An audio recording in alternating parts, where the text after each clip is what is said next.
ইসলামী আন্দোলন বাংলাদেশের আমির ও চরমোনাই পীর মুফতি সৈয়দ রেজাউল করিম বলেছেন, ইসলামী আন্দোলন বাংলাদেশী একমাত্র দল যারা কোরআন সুন্নাভিত্তিক সমাজ ও ইনসাফপূর্ণ রাষ্ট্র প্রতিষ্ঠার লক্ষ্যে নিরলসভাবে কাজ করে যাচ্ছে।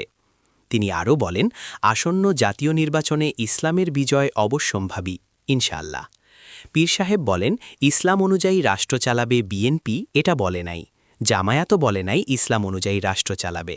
তারা বলেছে পরিচালিত ধারা অনুযায়ী আমরা দেশ চালাব। আরেকটা দল ইসলামী আন্দোলন বাংলাদেশ, আমাদের প্রতীক হল হাত পাখা। আল্লাহ আমাদের কবুল করলে আমরা ইসলাম অনুযায়ী দেশ চালাব।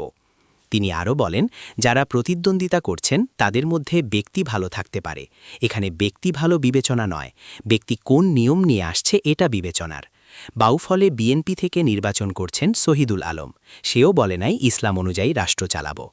চরমোনাই পীর বলেন, আমাদের আব্দুল মালেক আনোয়ারি হাতপাখা প্রতীক নিয়ে নির্বাচন করছেন বাউফলে, সে বলেছে আমরা ক্ষমতায় গেলে ইসলাম অনুযায়ী রাষ্ট্র চালাব।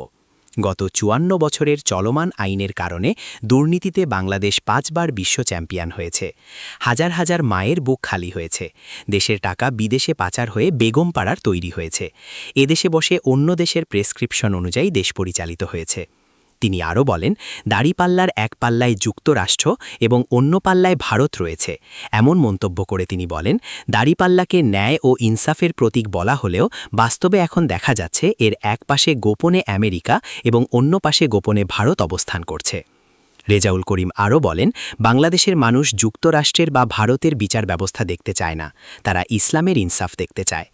৭ ফেব্রুয়ারি ২০২৬ শনিবার দুপুরে পটুয়াখালীর বাউফল উপজেলায় অনুষ্ঠিত নির্বাচনী জনসভায় প্রধান অতিথির বক্তব্যে এসব কথা বলেন সৈয়দ রেজাউল করিম।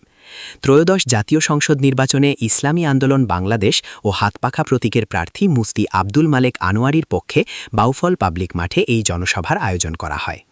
পটুয়াখালী শহরের শহীদ আলাউদ্দিন শিশু পার্কে আয়োজিত নির্বাচনী জনসভায় প্রধান অতিথির বক্তব্যে তিনি বলেন, প্রচলিত আইন দিয়ে রাষ্ট্র পরিচালনা করে নতুন কোনো পরিবর্তন আনা সম্ভব নয়। দীর্ঘ ৫৪ বছর ধরে একই আইন ব্যবস্থায় দেশ পরিচালিত হলেও সাধারণ মানুষের ভাগ্যের কোনো মৌলিক পরিবর্তন হয়নি। প্রচলিত ব্যবস্থায় জাতি নতুন কোনো দিক নির্দেশনা পায়নি, তাই বিকল্প রাজনীতির প্রয়োজনীয়তা আরও বেড়েছে। রেজাউল করিম বলেছেন, ক্ষমতা বা সম্পদের জন্য নয়, দেশ, মানুষ ও ইসলামের কল্যাণের লক্ষ্যেই আমাদের রাজনীতি। চাইলে পারিবারিক ও রাজনৈতিক প্রভাব ব্যবহার করে সহজেই এমপি মন্ত্রী হওয়া সম্ভব ছিল, কিন্তু আমরা সেই পথে হাঁটিনি।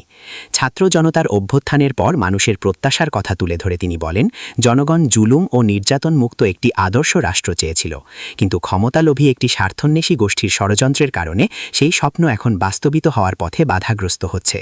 তিনি আরও বলেন, দেশে একটি দল ক্ষমতায় এলে অন্য দল পালিয়ে যাওয়ার প্রবণতা দেখা যায়।